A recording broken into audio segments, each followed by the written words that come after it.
வணக்கம் நண்பர்களே, நான் உங்கள் பகத் பேசுறேன். ஸோ டுடே என்ன டாபிக் அப்படின்னா 2025ஆம் ஆண்டு கம்பைன் டெக்னிக்கல் சர்வீஸ் ஐடிஐ டிப்ளமோவோட ரிசல்ட் பப்ளிஷ் ஆயிருக்கு. ஸோ அந்த ரிசல்ட்டை பத்தி தான் நம்ம பார்க்க போறோம். அந்த ரிசல்ட்டை பத்தி நம்ம பார்க்கும்போது நம்மளோட ஸ்டூடெண்ட்ஸ் எவ்வளவு பேர் பாஸ் பண்ணிருக்காங்க அப்படின்றத நம்ம எல்லாத்துக்கும் தெரியும். அதுல எக்ஸ்பெஷலி டாப் ரிசல்ட் இந்த டைம் நம்ம ஐடிஐ அண்ட் டிப்ளமோல கொடுத்துருக்கோம்.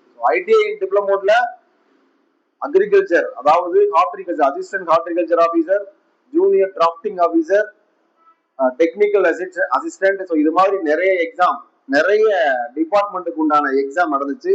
எல்லா டிபார்ட்மெண்ட்லயும் நம்ம ஸ்டூடெண்ட் செலக்ட் ஆயிருக்காங்க. அந்த கிளாஸ் எடுத்தோம்ல டெக்னிக்கலுக்கு, ஸோ அப்போ எப்படி ஒரு ஃபீல்ட் ஸ்டூடெண்ட்ஸ் இருந்தாங்க, ரிசல்ட் வரும்போது எப்படி இருந்துச்சு அப்படின்னா, கிளாஸ் எடுக்கும்போது பாத்தீங்க அப்படின்னா நான் நான் இன்டர்வியூ போஸ்டிங் கிளாஸ் எடுத்துட்டு அடுத்ததா டெக்னிக்கலோட ஐடிஐ டிப்ளமோக்கு கிளாஸ் எடுத்தோம். நாங்க எப்படி நினைச்சு கிளாஸ் எடுப்போம்னா, எப்பவுமே இன்டர்வியூக்கும் நம்ம கிளாஸ் எடுத்திருக்கோம், நான் இன்டர்வியூக்கும் கிளாஸ் எடுத்திருக்கோம். ஸோ அதர்வைஸ் எடுக்கும்போது என்னன்னா, இவங்க கிட்ட சொல்லும் போது வேணா நான் ஐடி டிப்ளமோ லெவல்ல கொஞ்சம் பேசிக்கா நடத்துவேன் அப்படின்னு சொல்லலாம். பட் ஆனா எடுக்கிற தரம் பாத்தீங்கன்னா மேல இருந்து இருக்கும். ஸோ அதனால ரிசல்ட் ரொம்ப வேணும் அப்படின்றதுக்காக தான் கிளாஸ் எடுத்தோம். அப்பெல்லாம் பாத்தீங்கன்னா ஓவர்லோடு மாதிரி தெரியும், அவங்களுக்கு ரொம்ப படிக்கிறோம் சார் அப்படின்ற மாதிரி தெரியும். பட் ரிசல்ட் பாத்தீங்கன்னா ரிசல்ட் விட்டாங்க, எல்லாருமே பாஸ் பண்ணிருக்காங்க, செக்யூர் ஸ்கோர்ல இருக்கிறாங்க, நிறைய பேர் டாப் ரிசல்ட் கொடுத்துருக்காங்க. ஆனா ஜிஎஸோட ஸ்கோர் பார்த்தோம் அப்படின்னா ஒரு 90 மார்க், அதாவது 60 கொஸ்டின்ஸ் நீங்க ஜிஎஸ்ல போட்டிருந்தாலே அந்த கேட்டகரிக்குள்ளேயோ ஜெனரல் டேங்க்குள்ளேயோ வந்துடுறீங்க. இப்போ டாப் ரேங்க் ரிசல்ட் அப்படின்னா அசிஸ்டன்ட் ஹார்டிகல்ச்சர் ஆபீசர் அப்படின்னு சொல்லி ஒரு எக்ஸாம் எழுதியிருக்காங்க. நம்ம இதுல வருஷம் இந்த உதவி தோட்டக்கலை அலுவலர் பதவிக்கு வருடம் நம்ம சென்டர்ல இருந்து வேலைக்கு போய்கிட்டே இருக்காங்க. இந்த ஒரு டிபார்ட்மெண்ட்ல ஜூனியர் டிராப்டிங் ஆபீசர், சர்வேயர், இதெல்லாம். ஏன்னா இப்போ கம்பெனி நான் இன்டர்வியூ இருக்கு.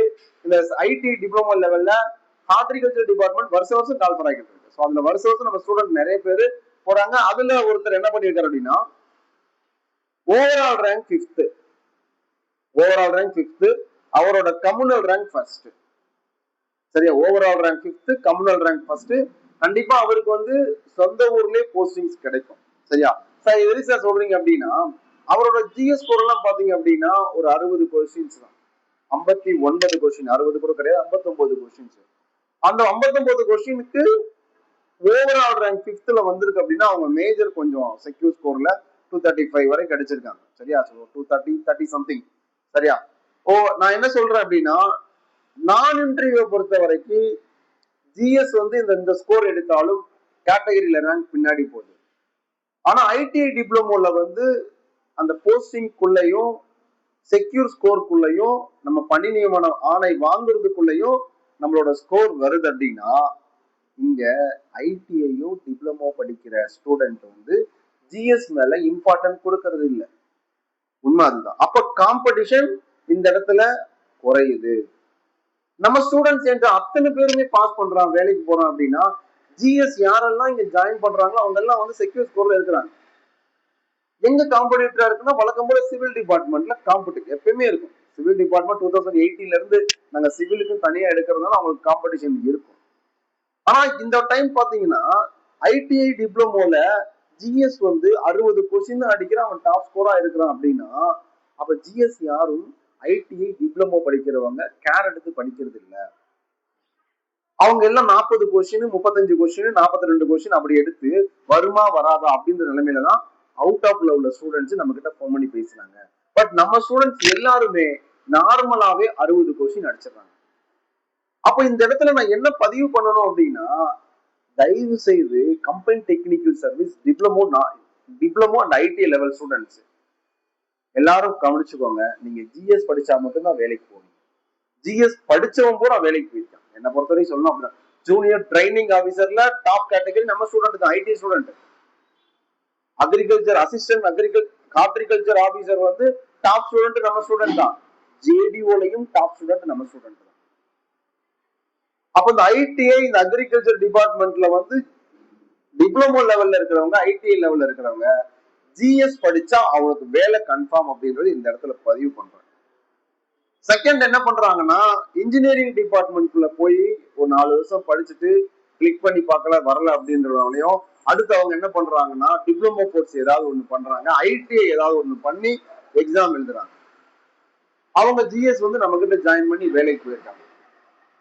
அப்ப என்ன சொல்றேன் அப்படின்னா, தயவு செய்து கம்பைன் டெக்னிக்கல் சர்வீஸோட டிப்ளமோ ஐடிஐ ஸ்டூடெண்ட்ஸ் நல்லா தெரிஞ்சுக்கோங்க. நீங்க ஜிஎஸ் நல்லா பண்ணீங்கன்னா மட்டும்தான் உங்களுக்கு வேலை.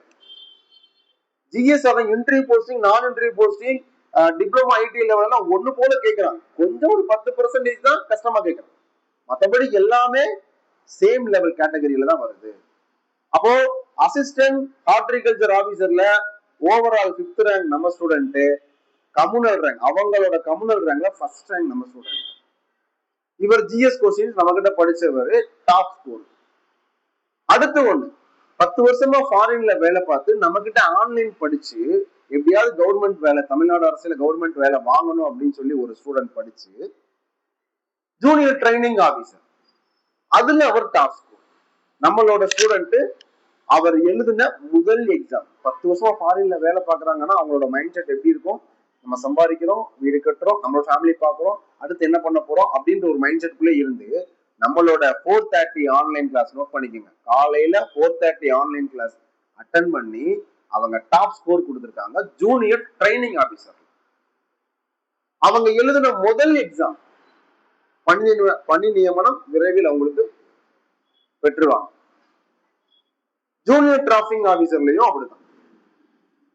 சரியா? சோ அதனால நான் என்ன சொல்றேன் அப்படின்னா, கம்பைன் டெக்னிக்கல் சர்வீஸ் நான் இன்டர்வியூ போஸ்டிங்ஸ் எல்லாம் நீ ஜிஎஸ் வந்து கஷ்டமா இருக்கும், நம்ம கிட்ட தெரியும், அவங்க எல்லாத்துக்குமே நம்மளை பத்தி தெரியும் எப்படி ஸ்கோர் பண்ணுவோம் அப்படின்னு. டிப்ளமோ ஐடிஐ ஸ்டூடெண்ட் ஜிஎஸ் நீ படிக்கவே மாட்டேங்க. உன்னோட காம்படிட்டர் வந்து ஜிஎஸ்ல தான் இருக்கானே தவிர மேஜர்ல கிடையாது. ஐடிஐல மேஜர் கிடையாது, டிப்ளமோல மேஜர் கிடையாது. ஏன்னா நீ என்ன ஸ்கோர் பண்றையோ ஆப்போனன்ட் அதே ஸ்கோர் பண்ணுவான். அதனால நீ என்ன பண்ற அப்படின்னா, தயவு செய்து ஜிஎஸ் படி. என்கிட்ட combine technical service diploma ITI level படிச்சா அத்தனை பேருமே செக்யூர் ஸ்கோர்ல இருக்கும். எல்லா டிபார்ட்மெண்ட்லயும் technical assistant, junior training officer, junior drafting officer, assistant horticulture officer, assistant agriculture officer. Note பண்ணி அப்போ எல்லாருமே செக்யூர் ஸ்கோர்ல வேலை வாங்குறதுக்கு, அந்த 1900 போஸ்டிங்ல வேலை வாங்குறதுக்கு மினிமம் சொல்றேன் அத்தனை பேருமே என் ஸ்டூடெண்ட் வேலை வாங்கலாம். இதுக்கு முன்னாடி நான் இன்டர்வியூக்கோ வீடியோ போடல.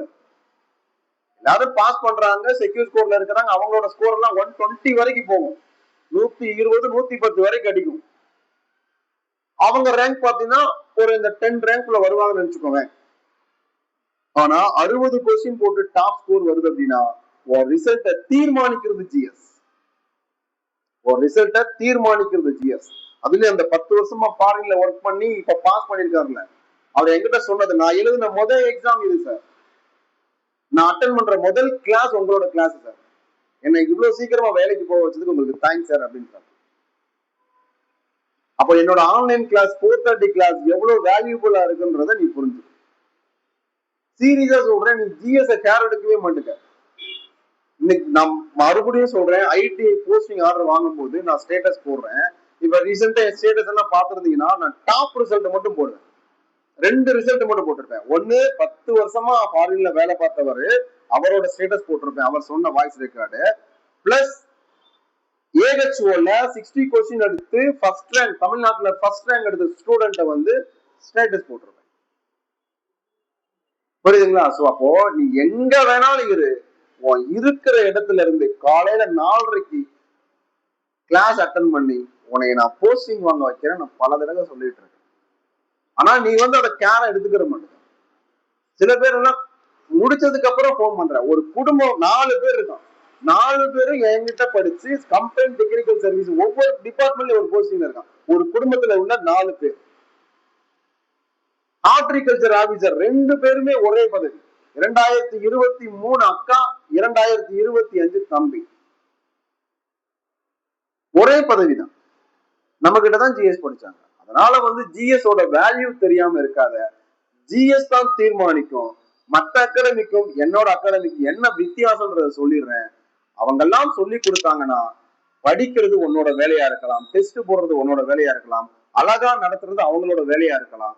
நான் ஒரே டார்கெட் தான் பிக்ஸ் பண்ணுவேன். நீ ஜாயின் பண்ணிட்டியா, நீ வேலைக்கு போறதுக்கு உண்டான வேலைகளை மட்டும் தான் நான் பார்ப்பேன்.